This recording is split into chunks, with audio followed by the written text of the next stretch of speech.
Yo. What's going on with you? I'm just doing some work in the hotel. I got you. How was work? It was pretty good. How about you? Okay.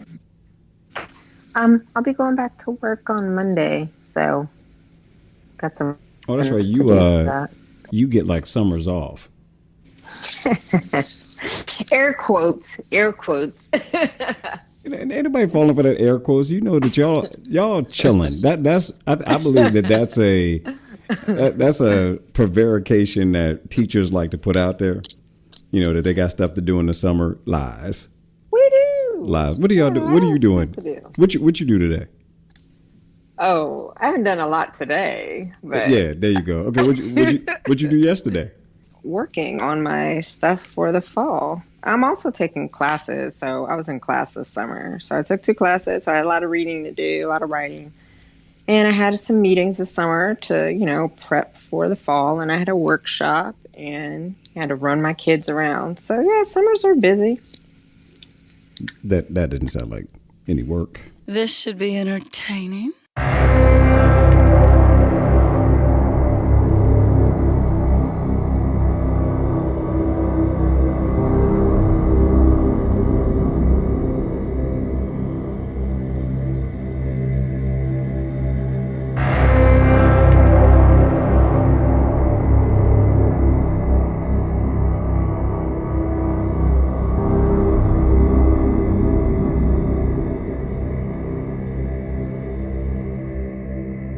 The worst breakup that you would say you've ever had?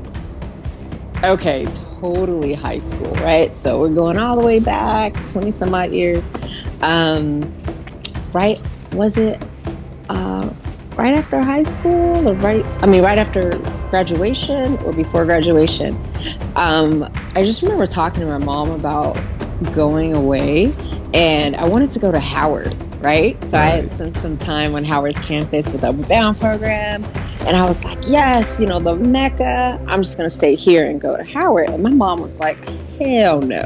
You are getting out of town. And I was like, why do I have to leave? It's perfect. I'm here. My boyfriend's here. This is perfect. She was like, I'm just going to say it.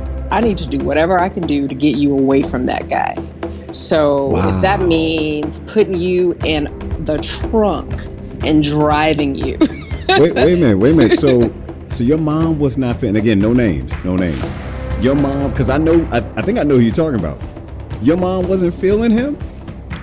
My mom was over all of it because it was too much. Like for how old we were, the emotional weight of that relationship. So the person I was dating had a lot of disconnects in his life, right? Okay. Like his mom had left town. He wasn't really communicating with his father, whom he later found out was gay. So that was a little difficult for him to swallow. Yeah, that was really hard to swallow for him. And, he left school. So he just didn't have deep relationships. And even like when we would, we would go to church together sometimes. Right. And even there, it was, oh, this is your boyfriend. Like he didn't have his own identity. And so he was like, insert into my world. And if my world shifted or changed, it was like, okay, how can he exist in my world? Right. So it was just unhealthy. Right. So my mom became his surrogate mom. My brother became his brother. And so then when we did break up, to him, it felt like a divorce. It felt like you're taking away everything from me. You're taking away my mom, my sibling, everything. So it was more than, remember how we dreamed about getting married when we were 16? It was more than that. It was, this is my world and you have just shattered it. And so, yeah. So his response, when I think about it from that perspective, and I just kind of go back looking at the pieces, when you're in the mix, it's so crazy, and you're just like, I just want to get out of this. It's too dramatic. Just let me out. But looking back, we were children. We were just children in large bodies. There you go. Yeah. But when you when you take something from a child, when you remove everything that looks like security, then all that's left is desperation. And so he responded desperately. Yeah. So he goes to the hospital, he takes something, and then it was just standing in the hospital. So he didn't want to die. He wanted help, right? Because he was desperate and he didn't have anything and everything was gone. So yeah, he says to whomever's on duty, this is this type of drug and watch me swallow it. And so, of course they're on him and they're, wheeling him in and they're trying to pump his stomach and all of that. And so in my world, that I know what the response should have been. The response for me, what he was trying to get was, see what you've done.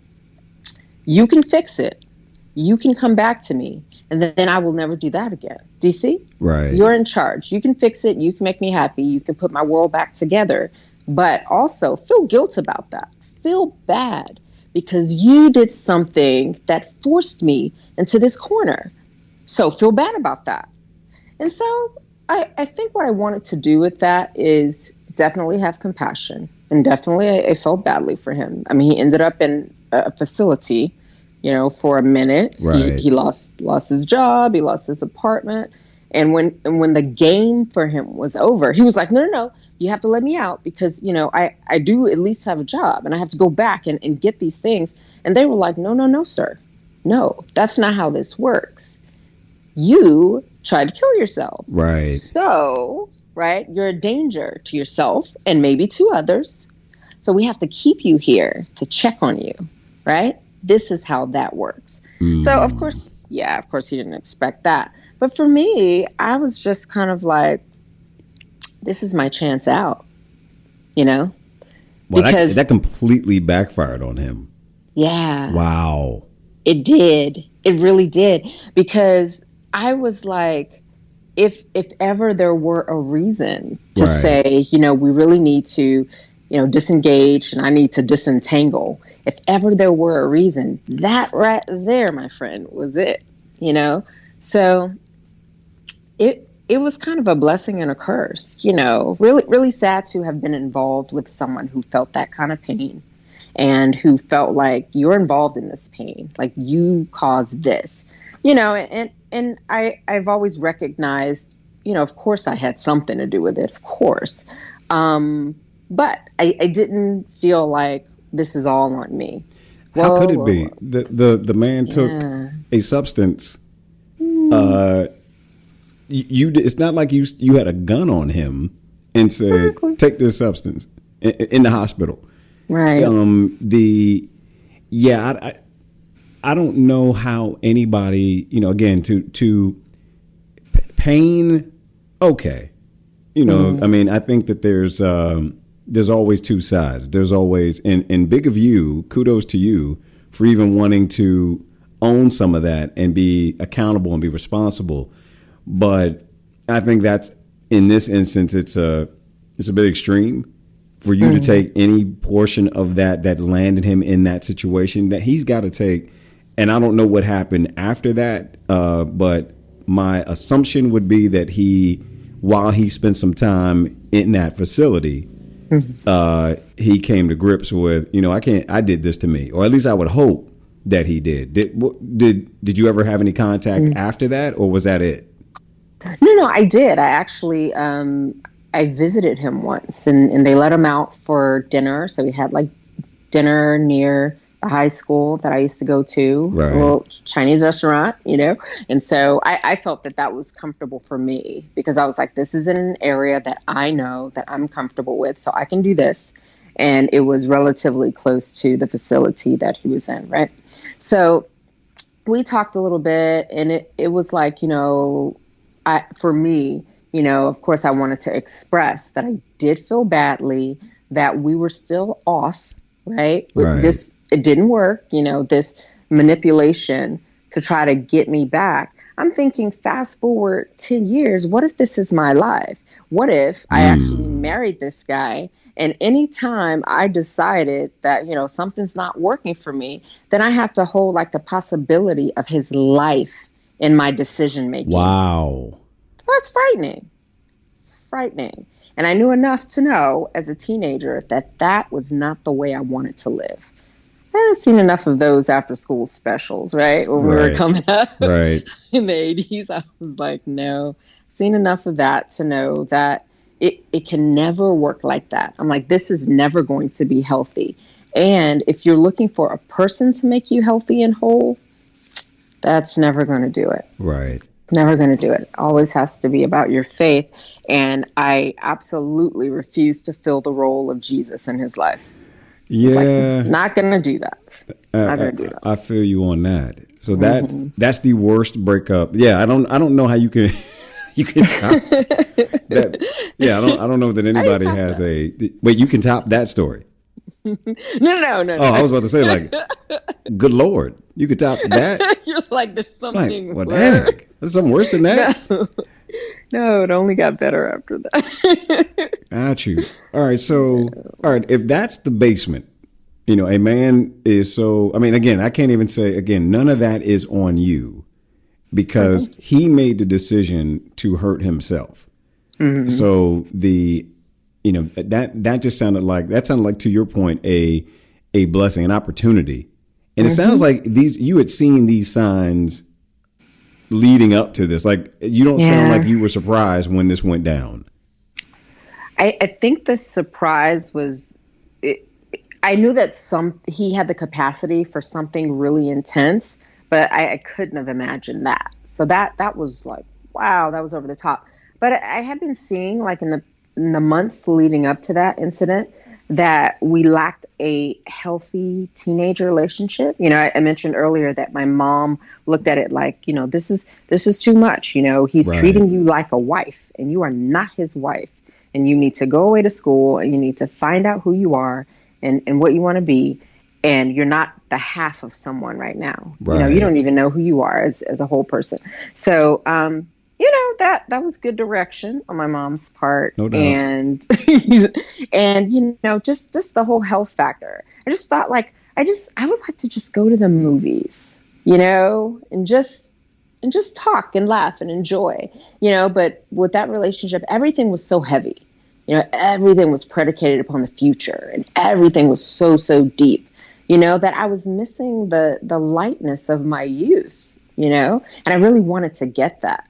Would you say? Yeah. So let me ask you this. So in terms of the friend zone and why dudes end up there, because I think, actually, I think both sexes can end up in the friend zone. Yeah. But I can really only speak to it from a dude's perspective. So from a guy's perspective, would you say, looking at the situation, even though you all were technically together, it sounded like he had put himself in the friend zone even while you all were a couple? Because from what I'm hearing, you're like, nah, this was too much. He was doing too much, even while he was with you. And it sounds like you were with him because you were still figuring yourself out, on this. But would you say, at what point did you mentally check out on him?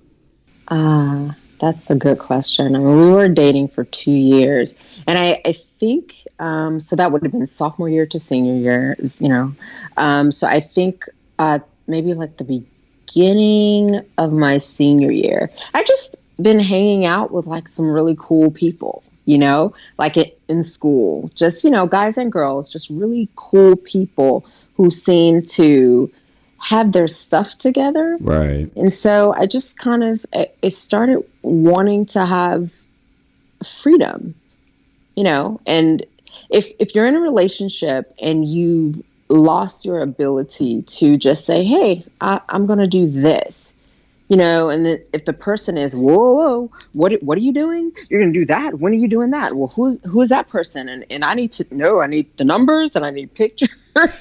It was like a stalking situation. Wow. I was like, okay, my God, my boyfriend is stalking me. This is too far. So the jealousy and the insecurity, I was just kind of like, woo, must disentangle. So I don't know. At the end, I didn't even want that person to be my friend. I didn't think that it was possible. Wow. Yeah. So wait a minute. So was this before or after you went to the Chinese spot by the high school? It was after I was pretty sure. I was like, there's no way back. There's no way back from this. Got you. So Yeah. he literally put himself. I don't even know what zone that is. Because if he's not even your friend at that outside. point, yeah, it sounds like it was Outside of outside. Like he outside looking in, like wishing he could be in the friend zone. I was thinking back. Yeah, man. Okay, so and what's interesting is that certainly not to the degree that you're describing, but I have been Heismaned out of somebody's life before for doing way too much. The real brief aside, I can't even call it a breakup because we were only together in my mind, but there was a young lady whose name I will not say. But I must have held a torch for her, 6 years. Wow. I was way too much in love with the idea of her. Okay. Not her, because to be honest with you, I never really took the time to get to know her. I have now that we old and we you do that when you get some sense, when a lick of sense hits you. But prior to that, it was all, you've known me forever, so I can tell you exactly how I approached it. It was I'm not anymore, because God had to break me of this. But you remember back in the day, everything that I could co-sign God's name to, I would co-sign God's name to. So if I'm going to the bathroom, but the Lord told me that I need to go to the bathroom, in Jesus' name, or what, I need to go to the refrigerator because the anointing of the Holy Spirit is on the fridge and it's leading me to in that direction to the fridge. Yeah. I was that Bible-toting Bama dude. So when, old girl came along, I'm like, this must be it. This is it, because everything has been leading up to this moment. I've been praying for this, and clearly this is what God wants for me. Again, I ain't thinking about her. She's a means to an end. She's an answer to a low sense of self-worth. So if I can get with her, then I will feel good about me. And you will be the man. And I'll be the man. Again, that was very important. Again, because it's not to say that there weren't other people interested, but they would not have gotten me, in my mind, to the level of achievement. I would not have leveled up enough to, with them. So, but again, completely oblivious, missing this at that age. I think I was 22. Oh, yeah. Just young and dumb. So, carried the torch up until I'd say 28, 29. And again, it was what started out. We went on one date that I could legit call a date, and went on the date. Date was cool. And because I was so, intense about it, not much unlike your boy, who it was all about the future, and again, how the future would benefit me, not us, but me. And so I think that she had some other things going on, but that was a turn off. And then there were some other things that would come out over time that just did not make us compatible. But I was bound and determined, because in my mind, this is clearly what God is doing. I had signed his name to it. And so therefore it had to work out.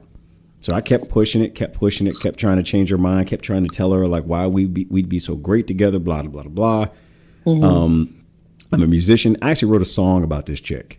Really? Oh God, yes. And I've got to burn every copy so that if I die, because here's the thing, if I die and y'all find it, I won't be around to defend myself. That's romantic, though. That's sweet. Well, it will be for the right person. It will be for this. It was doing too much. Okay. So wrote that, did all the stuff. She actually heard it and was trying real hard not to just be mortified in front of me as I played it. Not my finest moment. the ultimately what happened was she finally got so fed up that I remember this day. I was sitting at work, and what would happen is she would like avoid, like if I called, it was voicemail, and leave messages that were, you know how somebody will text you, but will text you in a way that forces you to text back. Oh yeah. And you're like, can't you just complete your thought and keep it moving? But they text you in a way that that they're clamoring. They don't want anything other than attention. And so these were the types of voicemails that I would leave. Because again, this was pre-text. There was no texting. Then texting didn't exist. It wasn't a thing. So voicemail was, or email. So I leave emails, voicemail, and get no response, no replies. He's clearly avoiding me. Not trying to crush my soul, but doesn't want anything to do with me at this point because she had gotten fed up. And so she ultimately finally called me back, and she was like, look, I need to talk to you. And so me wanting the attention is just I see her name pop up in my, or her number pop up. I'm losing my mind. I'm falling over myself trying to answer the phone because because every time we would talk, I'm thinking, okay, this is it. God, the light of the the light of God is going to finally hit her, and she's going to know, and we're going to be together. And then all my little dreams would come true. And so she goes, yeah, this ain't working for me. And I'm going, what do you mean? And she's like, yeah, this whole thing I'm not feeling it. You won't accept me for who I am. You won't accept the fact that I'm only interested in you in a friend way. And because you can't seem to accept that, I think we need some time apart. And, gave me, that's like, you're not even in the friend zone now. You're out. And I was hurt, angry, all of that, wanting to put the blame on her. And what was real interesting, this is one of those moments where, okay, so here's where God actually shows up. I'm driving down Route 1, just past University of Maryland. And if you've ever been on Route 1, shoot, back then, today, I think there's probably traffic right now on Route 1 right now, as we speak. So I'm stuck in Route 1 traffic. And this was back in the day when I had a Toyota Tundra. So I had a big pickup truck. So I'm driving. And she had this little sporty Nissan. And so she comes, and so here's the thing. The person she was dating at that point was riding shotgun. So this is awkward. She pulls up. And I'm just, so if you can imagine, I'm riding in the lane. So you're inching along because it's bumper to bumper up Route 1. Oh my gosh. So she pulls up to the side, on my driver's side, and is looking over. And you know how you feel somebody's eyes on you? Oh yeah. And I look over, and she's just looking at me, and I'm looking at them. Oh my God. And I'm like, and so she points to this spot that's all, I don't know if it's still there, but it's on Route 1. And she's like, pull over, into this spot. Now, mind you, this is like about a month after I haven't talked to her in a month. I'm hurt. I'm mad. She said, I can't fool with you.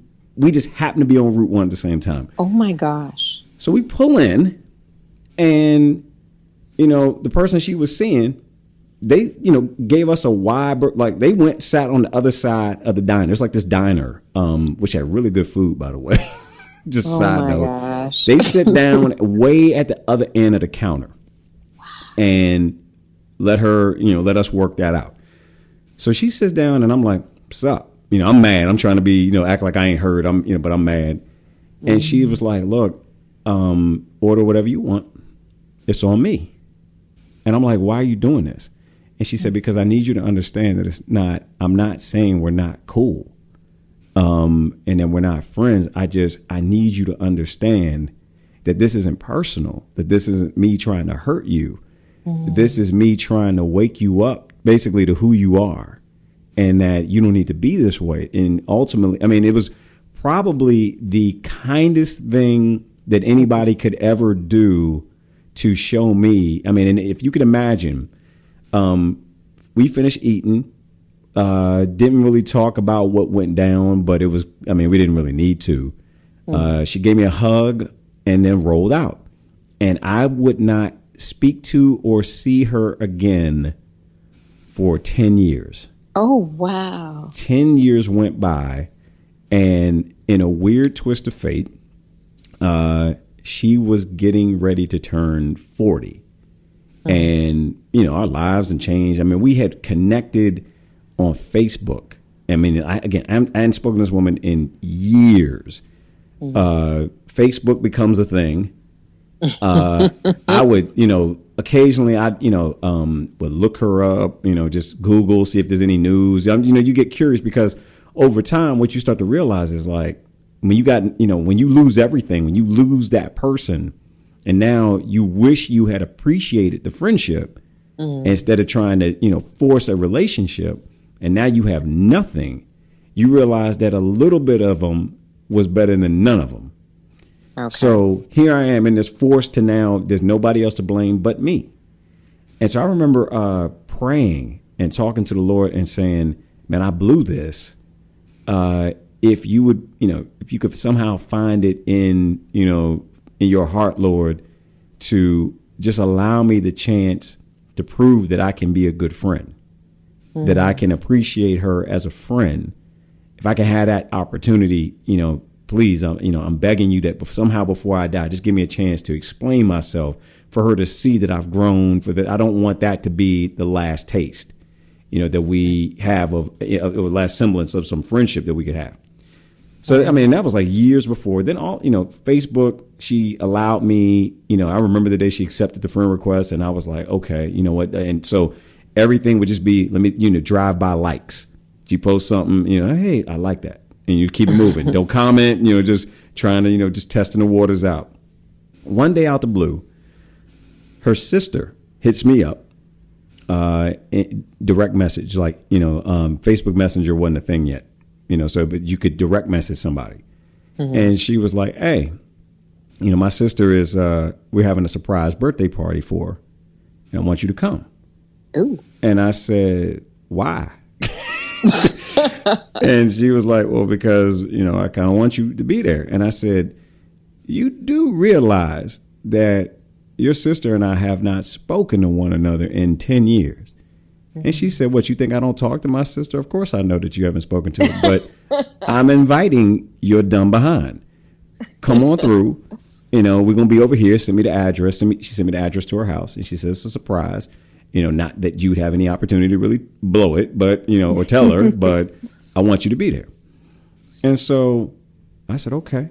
So I remember I had a really expensive professional camera. I don't know why I had it because it's not like I was taking any good pictures or anything, but I had this camera that I had no business owning.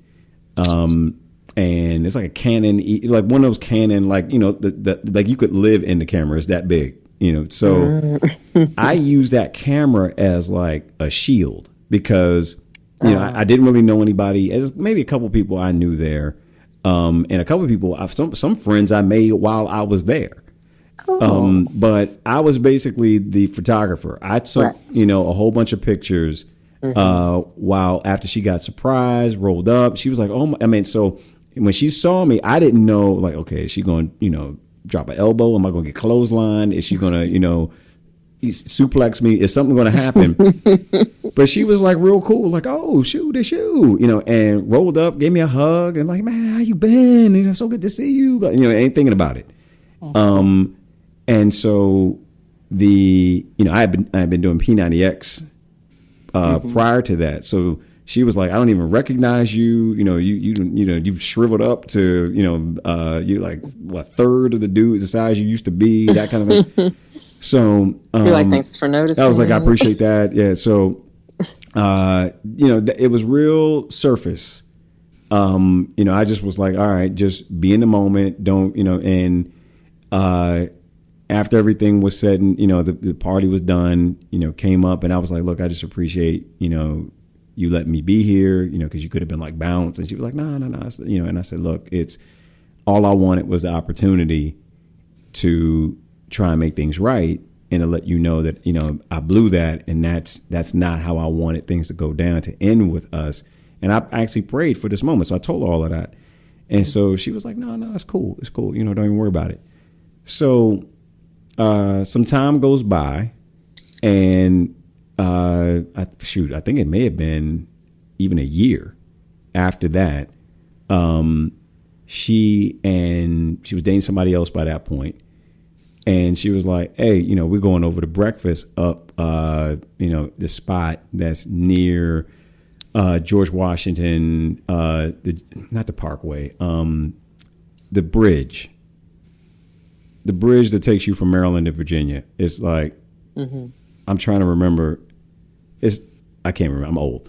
The bridge, basically the bridge that takes you to, that cross it. At that point, there's a bunch of shops and different things in that area. I want to say it's called National Harbor. So anyway, she was she, and again, back in the day, it wasn't a thing. They built it up, and there's like restaurants and all that stuff. It's nice. Yeah. So she was like, hey, we're going over here for brunch. You trying to, come around, and again, all communication was either email or instant message through Facebook. Still no numbers, nothing. And I was like, all right. So I prayed again, because I said, okay, any opportunity I get for interaction in person is a chance to make this, to heal this situation. Okay. So we meet up, three of us are there, we're eating brunch or whatever, and just kicking it, again, it's I'm just trying to keep it as chill as possible. Somewhere during the course of, when we got done, I'm thinking, okay, we'll get done and then I'll roll out and I'll go back home. And they were like, hey, we got some shopping we need to do. You trying to roll with us? I said, all right. So we go and we walking around, and I forget what store we were in, but the person she was dating, they roll off to go look at, like, I think some sneakers or something. And we're standing there, and at that point, I said, look, I need to tell you something. She was like, what's up? And I said, look, I realize now the big mistake that I made in, the way I treated things, the way I handled things, by trying to change you, to make you somebody who, not really appreciating you for the friend, but trying to turn you into a solution for my sense of self-worth. And as I'm talking, I'm tearing up, she's tearing up, and next thing I know, the healing happened in that moment. We're hugging it out, both of us crying in the store, looking like a couple punks, right?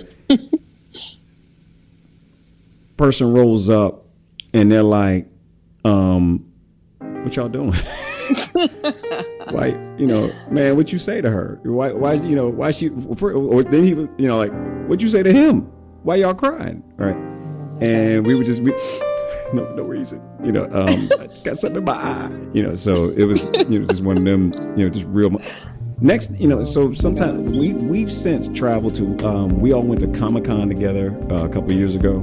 We traveled again. We're talking about traveling again, at some point. And so now it's one of those things where they invited me. They're married now. Invited me to their wedding. Let me pray at the wedding and stuff. And I made a joke at the wedding saying, "I told you we'd end up at the altar together." I mean, it's like it was because I'm dumb, and I'm gonna say, because I'm gonna say dumb stuff like that.